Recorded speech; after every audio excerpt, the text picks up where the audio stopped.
Inside the imperial palace of Rome, a woman named Marcia is about to make a decision that will change the Roman Empire forever. You pour his wine every night. You have done it for almost 10 years. Same cup, same hands, same man. His name is Commodus, Emperor of Rome. And tonight, you just found out he wants you dead. A boy handed you a tablet minutes ago. A child named Phil Commodus, the Emperor's favourite servant, found it lying on a table and picked it up without knowing what it was. You read it, a list, names of people to be executed at dawn. Your name is first. You have minutes to decide. Because when that man steps out of his bath and sees the fear in your eyes, the trembling in your hands, he will know. And you will be dead before sunrise. On the night of December 31st, 192 AD, 3 people inside the imperial palace discovered that the emperor had ordered their execution. What they did in the hours that followed would end one of the most brutal reigns in Roman history. But to understand why they did it, you need to know what this man had done during 12 years of absolute power. Most people know Commodus from the movie Gladiator, but what that film showed you was a version Hollywood could put on a screen. The real man was far worse. If you want history without filters, hit subscribe and like this video, because what comes next will disturb you. Picture a boy in the imperial palace, 11 years old, surrounded by marble, gold, slaves who bow before he speaks. His father is Marcus Aurelius, the philosopher emperor, the most respected ruler in the known world. The boy steps into his bath. The water is not hot enough. Any child might complain. This child orders the servant responsible. Thrown alive into the furnace that heats the water. He is 11 years old, and he has just ordered a man burned alive because his bath was lukewarm. The servants know the boy does not yet have the authority to execute anyone, but they also know that one day he will, so they improvise. They place lambskins into the furnace. The wool catches fire. The fat crackles and spits. The smell of scorched flesh fills the corridor. The boy smells it. He pauses, nods to himself, and sinks deeper into his bath. He believes a man has just died screaming in a furnace on his orders, and the only thing he feels is satisfaction that the problem has been dealt with. That boy is Commodus, and that moment is not a turning point. It is a revelation. The cruelty is not something that develops later. It is already there, fully formed, waiting for the day when no one will throw lambskins into the furnace to protect the people around him. Marcus Aurelius knew. He spent his life writing about discipline and virtue and the mastery of one's impulses. He hired the greatest philosophers in the empire to educate his son. He took the boy on military campaigns, hoping the weight of responsibility would shape him. None of it worked. Cassius Dio, who lived through everything that followed, wrote that only one thing prevented Marcus Aurelius from being completely happy. That after educating his son in the best possible way, he was deeply disappointed in him. When Marcus Aurelius died in 180 AD, his son was 19, and from that day forward, there were no more lambskins, no more pretending, no one left to protect the world from what he really was. Commodus did not want to govern Rome. He wanted to be worshipped by it. He believed, genuinely believed, that he was the reincarnation of Hercules. He had the 100-foot Colossus of Nero beheaded and replaced the head with his own, sculpted to look like the mythical hero. He renamed Rome after himself, renamed the Senate, renamed the months of the year. He declared himself a living god and demanded the empire treat him as one. But declarations were not enough. He needed to prove it, and the place he chose to prove it was the arena. He fought in the Colosseum over 700 times. Every fight was rigged. His opponents were given wooden weapons, or no weapons at all. Some were drugged, some were chained. Commodus fought with real steel against men designed to lose. And he charged the government 1 million sesterces for each appearance. 700 million sesterces drained from an empire that was already crumbling. But the money was not the worst part. The worst part was what the senators had to do.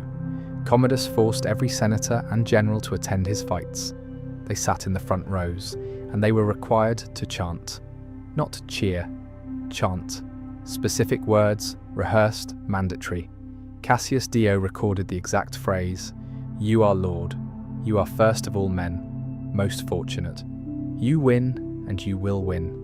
From time everlasting Amazonian, you win." Think about what that means. You are a senator of Rome, you have commanded armies, you have governed provinces with millions of people, and you are sitting in the front row of the Colosseum, your voice cracking, sweat running down your face, screaming praise at a man who is beating a chained, drugged opponent with a wooden sword. And you know that if the emperor glances at you and your mouth is not moving, if your enthusiasm does not look convincing enough, your name goes on a list. And people on lists do not survive the week. This happened 700 times, for 12 years. But the rigged fights were not enough for Commodus. He needed something more grotesque. He ordered soldiers to gather the disabled from the streets of Rome. Men who had lost their legs, men who could barely move. He had serpent tails attached to the stumps of their legs to make them look like giants from Roman mythology. Then he gave them sponges, not rocks, not weapons, sponges. Commodus entered the arena dressed as Hercules, lion skin, club, the full costume of a god, and he beat these men to death, one by one, in front of 50,000 spectators who cheered because they had no other choice, because the man in the arena was their emperor, and he had already shown them what happens to people who do not applaud loudly enough. One afternoon, during another spectacle, Commodus killed an ostrich by cutting off its head. He picked up the severed head. The neck was long, the blood was still dripping. He walked slowly toward the tribune, where the most powerful senators of Rome were seated, and one by one, he held the bleeding head inches from their faces. He did not say a word. He just stared, grinning, searching their eyes for any sign of disgust, any sign of fear, any sign that they were anything other than completely devoted to their god emperor. Cassius Dio was sitting in that tribune. He was there. He saw it happen. And he wrote that he tore a piece of laurel from his crown and shoved it into his mouth, chewing desperately because his body was about to betray him. He did not know if he was going to laugh or scream or cry, but he knew that whatever appeared on his face would kill him. So he chewed a leaf and survived another day. The arena was the public face of Commodus's madness. What happened behind the palace walls was the private face, and it was worse. Imagine being brought to the imperial palace. You are a woman, maybe a senator's wife, maybe someone pulled from the streets who never knew anything about power. It does not matter. You are here now because you were selected for one criterion: the way you look. There are 600 of you, 300 women, 300 young men, assembled from every level of Roman society. Inside these walls, every distinction vanishes. The senator's wife stands next to the woman from the streets, both wearing the same thing, both serving the same function, both property. The historian Lampridius documented what life looked like inside. Commodus did not govern. He did not read reports. He did not attend meetings. His advisor Perennis ran the empire, while the emperor spent his days in the baths and his nights in the banquet halls, surrounded by people who existed for one purpose: to be used. And every night, Commodus ordered his own concubines taken by other men while he watched. Not from behind a curtain, not discreetly. He sat and observed, because this was not about desire. It was a ritual of dominion. A nightly performance designed to remind every person in that room that they did not own their own bodies. He did. Think about what that does to a person. Not one night, not 1 week. Years of existing in a place where your body is not yours, where the man who controls your life treats you like furniture that breathes. And it was not just the women. He pushed his praetorian prefect Julianus into a swimming pool, while the man wore his full formal toga in front of his staff, then ordered him to remove every piece of clothing and dance before the concubines, clashing cymbals like a performer at a children's party. the head of the emperor's security, standing there with nothing on, humiliated, dancing, while everyone watched and no one could say a word. He grabbed real scalpels and cut into living people, not enemies, not prisoners, people in his household. He watched the blood pour from the wounds with genuine fascination. Some of his victims bled to death on the table while he stood over them. Lampridius described it plainly. He went so far as to bleed men to death with scalpels. He called it practicing medicine.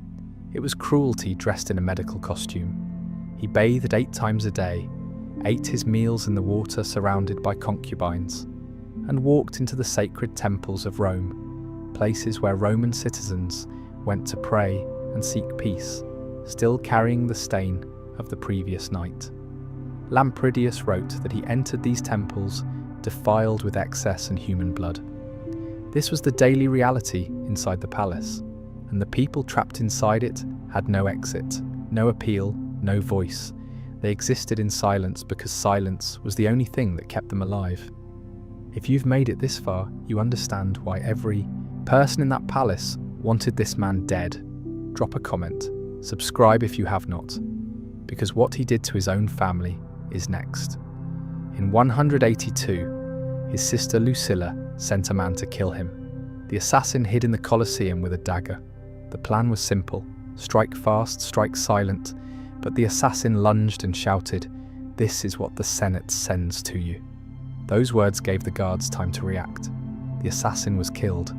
Commodus survived, and something inside him broke permanently. Lucilla was sent to Capri. Months later, a guard arrived on the island with orders from the emperor. She was executed. The woman who had been Empress of Rome died alone, far from everything she had known.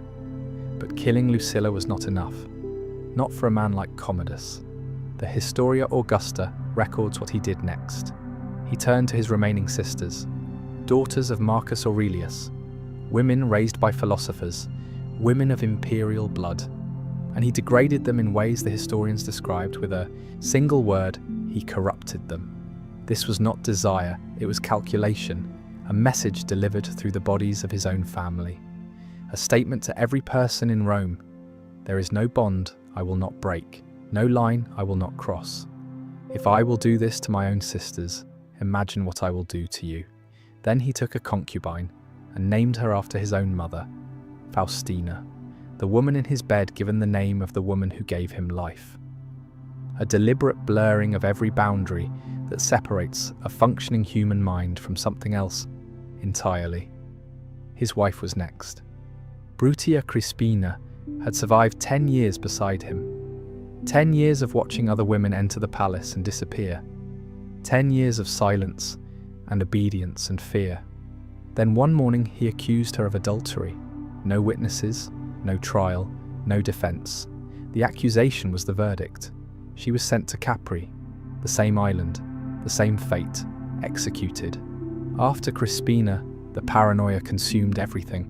Senators dragged from their homes at night, heads on pikes along the roads, bodies in the Tiber. He exterminated the entire Quintili family. Men, women, children. The name erased. He killed his cousin, Vitrazia Faustina. He ordered the execution of dozens of men who merely resembled a fugitive he was hunting. Their only crime was having the wrong face. For 12 years, this was the pattern. A cycle of suspicion and death that consumed everyone who got close. No one safe, no one exempt, until the night a woman found her name on a list and decided she had survived long enough. Now you know who this man is. Now you understand what 12 years of his reign looked like. The furnace, the arena, the sponges, the scalpels, the women, the sisters, the lists. You are back in the palace. The tablet is in your hands. Your name is first, you find Latus, you find Eclectus, you show them the tablet. Latus stares at his name. He is the head of the Praetorian Guard. He has seen what happens to the people on these lists. Heads on pikes, bodies in the river, families destroyed. He knows there is no version of tomorrow where he survives if that list reaches the executioners. Eclectus reads his name and says nothing. He has served Commodus for years. He knows every corridor of the palace. He also knows that when Commodus decides someone is a threat, there is no appeal, no negotiation, only death. 3 people, 1 list, 1 decision, and no time. You know this man better than anyone alive. You have poured his wine every night for 10 years. You know that after his bath he drinks, always. It is the one ritual he never skips. Tonight that ritual becomes a weapon. You prepare the wine the same way you always do. Same cup, same pour. But tonight you add something. A poison you have kept hidden for exactly this kind of moment. Because when you live beside a man like Commodus, you learn to prepare for the night when your name appears on a list. The emperor steps out of his bath. He is in a good mood. Tomorrow is his day. The day he walks out as a gladiator and shows Rome who he really is. You hand him the cup. He takes it from your hands the way he has 1,000 times before. He drinks. Within minutes, his stomach contracts. The colour leaves his face. He begins to retch violently. His body is purging the poison, fighting back. 12 years of arena combat have built something that a single dose cannot destroy. He is on the floor now, shaking, convulsing, but not dying. And the fear hits you like cold water. If this man survives the night, you will not see the morning. None of you will. The purge that follows will consume not just the 3 of you, but everyone connected to you. Friends, families, anyone whose name Commodus can remember through the fog of rage. You send word to Narcissus, a young wrestler, the emperor's own training partner, a man who has fought Commodus hundreds of times in practice and knows exactly how strong the emperor is, and how weak he is now. You offer him a fortune. He accepts. Narcissus walks through the empty palace corridors. Latus has reassigned the guards. The hallways are silent. The only sound is the retching behind a closed door. He enters the room. The most powerful man in the world is on the floor, barely conscious, the man who believed he was Hercules, who renamed Rome after himself, who beat defenseless men to death in front of 50,000 cheering spectators, trembling on cold marble, unable to stand. Narcissus wraps his hands around the emperor's throat. Commodus's eyes open. He understands. He tries to grab Narcissus's wrists. His fingers claw at the wrestler's forearms, but the strength that killed 100 lions is gone. The poison has drained it. His muscles refuse to obey. The man who forced the entire Senate to scream his name cannot scream for help. The man who renamed an empire cannot form a word. The man who dressed as Hercules and played God in the arena is being strangled on his own floor by his own trainer. It lasts seconds, not minutes. Commodus dies on the floor of his palace.